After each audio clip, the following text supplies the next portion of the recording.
Esta insignificância literária, uma mensagem a Garcia, escrevia uma noite depois do jantar, em 1 hora. Foi em 22 de fevereiro de 1889, aniversário natalício de Washington, e o número de março da nossa revista Filistina estava prestes a entrar no prelo. Encontrava-me com disposição para escrever, e o artigo brotou espontâneo no meu coração, redigido, como foi, depois de um dia afanoso, durante o qual tinha procurado convencer alguns moradores, um tanto retinentes, do lugar de que deveriam sair do estado camatoso em que se compraziam, esforçando-me por incutir-lhes radioatividade. A ideia original, entretanto, veio-me de um pequeno argumento ventilado por meu filho Bert, ao tomarmos um café, quando ele procurou sustentar ter sido Juan o verdadeiro herói da guerra de Cuba. Juan pôs-se a caminho e só deu conta do recado, levou a mensagem a Garcia. Qual centelha luminosa, a ideia assenhorou-se da minha mente. É verdade, disse comigo mesmo. O rapaz tem toda a razão. O herói é aquele que dá conta do recado, que leva a mensagem a Garcia. Levantei-me da mesa e escrevi uma mensagem a Garcia de uma assentada. Entretanto, liguei tão pouca importância a este artigo que até foi publicado na revista sem qualquer título. Pouco depois da edição ter sido no pelo, começaram a fluir pedidos para exemplares adicionais do número de março da Filistina, 1 dúzia, 50, 100. E quando a American News Company encomendou mais 1000 exemplares, perguntei a um dos meus empregados qual o artigo que havia levantado o pó cósmico. Esse de Garcia, retrucou-me ele. No dia seguinte, chegou um telegrama de George H. Daniels, da Estrada de Ferro Central de Nova York, dizendo: indique o preço para 100.000 exemplares do artigo Rowan, sob forma de folheto, com anúncios, Estrada de Ferro no verso. Diga também até quando pode fazer a entrega. Respondi indicando o preço e acrescentando que podia entregar os folhetos dali a 2 anos. Dispunhamos de facilidades restritas e 100.000 folhetos afiguravam-se-nos um empreendimento de monta. O resultado foi que autorizei o Sr. Daniels a reproduzir o artigo conforme lhe aprouvesse. Fê-lo então em forma de folhetos e distribuí-os em tal profusão que 2 ou 3 edições de 500.000 se esgotaram rapidamente. Além disso, o artigo foi reproduzido em mais de 200 revistas e jornais. Tem sido traduzido, por assim dizer, em todas as línguas faladas. Aconteceu que, justamente quando o Sr. Daniels estava fazendo a distribuição da mensagem a Garcia, o príncipe Halekov, diretor das estradas de ferro russas, se encontrava neste país. Era hóspede da Estrada de Ferro Central de Nova York.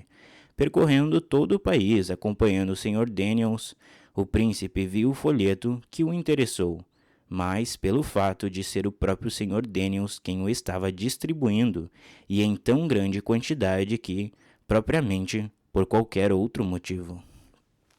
Como quer que seja, quando o príncipe regressou à sua pátria, mandou traduzir o folheto para russo e entregar um exemplar a cada empregado da Estrada de Ferro na Rússia.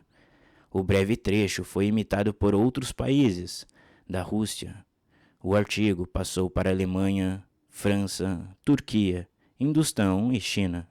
Durante a guerra entre Rússia e o Japão, foi entregue um exemplar de A Mensagem a Garcia a cada soldado russo que se destinava ao fronte. Os japoneses, ao encontrarem os livrinhos em poder dos prisioneiros russos, chegaram à conclusão de que havia de ser coisa boa, e não tardaram em vertê-lo para o japonês. Por ordem de Mikado, foi distribuído um exemplar a cada empregado, civil ou militar, do governo japonês. Para cima de 40 milhões de exemplares de uma mensagem a Garcia têm sido impressos, o que é, sem dúvida, a maior circulação jamais atingida por qualquer trabalho literário durante a vida do autor, graças a uma série de circunstâncias felizes. Uma mensagem a Garcia. Em todo este caso cubano, um homem se destaca no horizonte de minha memória como o planeta Marte no seu periélio. Quando irrompeu a guerra entre a Espanha e os Estados Unidos, o que importava a estes era comunicar-se rapidamente com o chefe dos insurretos, Garcia, que se sabia encontrar-se em alguma fortaleza do interior do sertão cubano, mas sem saber se pudesse precisar exatamente onde. Era impossível comunicar-se com ele pelo correio ou pelo telégrafo. No entanto, o presidente tinha que tratar de assegurar-se da sua colaboração, e isto o quanto antes. Quer fazer? Alguém lembrou ao presidente. Há um homem chamado Juan, e se alguma pessoa é capaz de encontrar Garcia, há de ser o Juan. Juan foi trazido à presença do presidente, que lhe confiou uma carta com a incumbência de entregá-la a Garcia. De como este homem, Juan, tornou a carta, meteu-a no invólucro impermeável, amarrou-a sobre o peito e, após 4 dias, saltou de um barco sem coberta à alta noite nas costas de Cuba. De como se embrenhou no sertão para, depois de 3 semanas, surgir do outro lado da ilha, tendo atravessado a pé um país hostil e entregando a carta a Garcia. São coisas que não vêm ao acaso narrar aqui pormenorizadamente. O ponto que desejo frisar é este. McKinley deu a Juan uma carta para ser entregue a Garcia. Juan pegou a carta e nem sequer perguntou onde é que ele está. Hosana, eis aí um homem cujo busto merecia ser fundido em bronze imarcessível. Minha nota, incorruptível ou indestrutível. E a sua estátua colocada em cada escola do país. Não é de sabedoria livresca que a juventude precisa, nem da instrução sobre isto ou aquilo. Precisa sim de um endurecimento de vértebras, para poder mostrar-se altivo no exercício de um cargo, para atuar com diligência, para dar conta do recado, para, em suma, levar uma mensagem a Garcia. O general Garcia já não é deste mundo, mas há outras mensagens para serem entregues. Há nenhum homem que se tenha empenhado em levar avante uma empresa em que a ajuda de muitos se torne precisa. Tem sido poupados momentos de verdadeiro desespero ante a imbecilidade de grande número de homens, ante a inabilidade ou a falta de disposição de concentrar a mente numa determinada coisa e fazê-la. Assistência irregular, desatenção tola, indiferença irritante e trabalho mal feito parecem ser a regra geral. Nenhum homem pode ser verdadeiramente bem-sucedido, salvo se lançar a mão de todos os meios ao seu alcance, quer da força, do suborno, para obrigar outros homens a ajudá-lo, a não ser que Deus onipotente, na sua grande misericórdia, faça um milagre enviando-lhe como auxiliar um anjo de luz. Leitor amigo, tu mesmo podes tirar a prova. Estás sentado no teu escritório, rodeado de meia dúzia de empregados. Pois bem, chama um deles e pede-lhe: queria ter a bondade de consultar a enciclopédia e de me fazer uma descrição sucinta da vinda de Correggio. Minha nota, pseudônimo de pintor italiano Antônio Allegri, que nasceu em 1490, na cidade de Correggio. Dar-se-á o caso de que o empregado dizer calmamente, sim, senhor, e executar o que se lhe pediu? Nada disso. Olhar-te-á perplexo e de solázio para fazer uma ou mais das seguintes perguntas. Quem é ele? Que enciclopédia? Onde é que está a enciclopédia? Fui eu, acaso, contratado para fazer isto? Não quer dizer Bismarck? E se Carlos o fizeste? Já morreu? Precisa disso com urgência? Não será melhor que eu traga o livro para que o senhor mesmo procure o que quer? Para que quer saber disso? E aposto 10 contra 1 que, depois de haveres respondido a tais perguntas e explicado a maneira de procurar os dados pedidos e a razão por que um deles precisa, teu empregado irá pedir a um companheiro que o ajude a encontrar Garcia, e depois voltará a te dizer que tal homem não existe. Evidentemente, pode ser que eu perca a aposta, mas, segundo as leis médias, jogo na certa. Ora, se fores prudentes, não te darás ao trabalho de explicar ao teu ajudante que Correggio se escreve com C, e não com K, mas limitar-te-ás a dizer meigamente, esboçando o melhor sorriso. Não faz mal, não se incomode. E dito isto, levantar-te-ás e procurarás tu mesmo. E esta incapacidade de atuar independentemente, esta inépcia moral, esta invalidez na vontade, esta atrofia de disposição de solicitadamente se pôr em campo e agir, são as coisas que recuam para um futuro tão remoto e advento do socialismo puro. Se os homens não tomam a iniciativa de agir em seu próprio proveito, que farão quando o resultado do seu esforço redundar em benefício de todos? Por enquanto, parece que os homens ainda precisam ser feitorados. O que mantém muito empregado no seu posto e o faz trabalhar é o medo de, se não o fizer, ser despedido no fim do mês. Anuncia precisar de um taquígrafo e 9 entre 10 candidatos à vaga não saberão ortograr nem pontuar. E, o que é mais, pensam que não é necessário sabê-lo. Poderá uma pessoa destas escrever uma carta a Garcia? Vi aquele guarda-livros, dize-me o chefe de uma grande fábrica. Sim, que tem? É um excelente guarda-livros. Contudo, se eu mandasse fazer um recado, talvez se desobrigasse da incumbência a contento. Mas também podia muito bem ser que no caminho entrasse em 2 ou 3 casas de bebidas e que, quando chegasse ao seu destino, já não se recordasse da incumbência que lhe fora dada. Será possível confiar-se a tal homem uma carta para entregá-la a Garcia? Ultimamente temos ouvido muitas expressões sentimentais, externando simpatia para com os pobres entes que mourejam de sol a sol, para com os infelizes desempregados à cata de trabalho honesto, e tudo isto, quase sempre, entremeado de muita palavra dura para com os homens que estão no poder.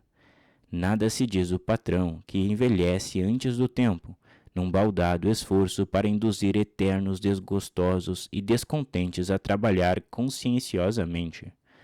Nada se diz de sua longa e paciente procura de pessoal, que, no entanto, muitas vezes nada mais faz do que matar o tempo, logo que ele volta às costas.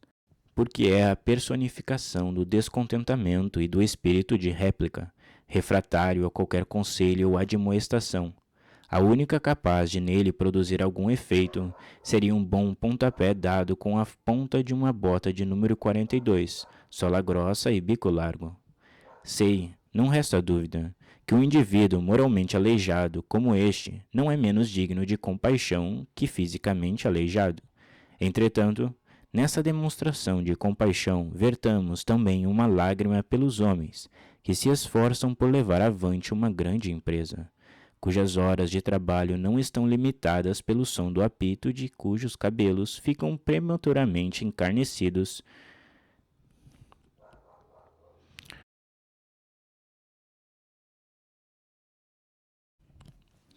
Este processo de seleção por eliminação está se operando incessantemente, em tempos adversos, com a única diferença que, quando os tempos são maus e o trabalho escasseia, a seleção se faz mais escrupulosamente, pondo-se fora, para sempre, os incompetentes e os inaprováveis. É a lei da sobrevivência do mais apto. Cada patrão, no seu próprio interesse, trata somente de guardar os melhores, aqueles que podem levar uma mensagem a Garcia. Conheço um homem de aptidões realmente brilhantes, mas sem a fibra precisa para gerir um negócio próprio e que ademais se torna completamente inútil para qualquer outra pessoa, devido à sua suspeita insana que constantemente abriga de que seu patrão o esteja oprimindo ou tenciona oprimi-lo. Sem poder mandar, não tolera que alguém o mande. Se lhe fosse confiada uma mensagem a Garcia, retrucaria provavelmente: leve a você mesmo. Hoje este homem perambula errante pelas ruas em busca de trabalho, em quase petição de miséria. No entanto, ninguém que o conheça se aventura a dar-lhe trabalho, porque é a personificação do descontentamento e do espírito de réplica. Refratário a qualquer conselho ou admoestação, a única capaz de nele produzir algum efeito seria um bom pontapé dado com a ponta de uma bota de número 42, sola grossa e bico largo. Sei, não resta dúvida, que um indivíduo moralmente aleijado como este não é menos digno de compaixão que fisicamente aleijado. Entretanto, nesta demonstração de compaixão, vertamos também uma lágrima pelos homens que se esforçam por levar avante uma grande empresa, cujas horas de trabalho não estão limitadas pelo som do apito e cujos cabelos ficam prematuramente encanecidos, na incessante luta em que estão empenhados contra a indiferença desdenhosa, contra a imbecilidade crassa e a ingratidão atroz, justamente daqueles que, sem o seu espírito empreendedor, andariam famintos e sem lar. Dar-se-á o caso de eu ter pintado a situação em cores demasiadamente carregadas? Pode ser que sim, mas, quando todo mundo se apraz em divagações, quero lançar uma palavra de simpatia ao homem que imprime êxito a um empreendimento, ao homem que, a despeito de uma porção de empecilhos, sabe dirigir e coordenar os esforços de outros e que, após o triunfo, talvez verifique que nada ganhou, nada salva sua mera subsistência. Também eu carreguei marmitas e trabalhei como jornaleiro, como também tenho sido patrão. Sei, portanto, que alguma coisa se pode dizer de ambos os lados. Não há excelência na pobreza de per si. Farrapos não servem de recomendação. Nem todos os patrões são gananciosos e tiranos, da mesma forma que nem todos os pobres são virtuosos. Todas as minhas simpatias pertencem ao homem que trabalha conscienciosamente, quer o patrão esteja ou não, e o homem que, ao lhe ser confiada uma carta para Garcia, tranquilamente toma a missiva sem fazer perguntas idiotas e sem a intenção oculta de jogá-la na primeira sarjeta que encontrar, ou praticar qualquer outro feito que não seja entregá-la ao destinatário. Este homem nunca fica encostado, nem tem de que se declarar em greve para forçar um aumento de ordenado. A civilização busca ansiosa, insistentemente, homens nestas condições. Tudo que um tal homem pedir, ser-lhe-á de conceder. Precisa-se dele em cada cidade, em cada vila, em cada lugarejo e em cada escritório, em cada oficina e em cada loja, fábrica ou venda. O grito do mundo inteiro praticamente se resume nisso. Precisa-se com urgência, de um homem capaz de levar uma mensagem a Garcia.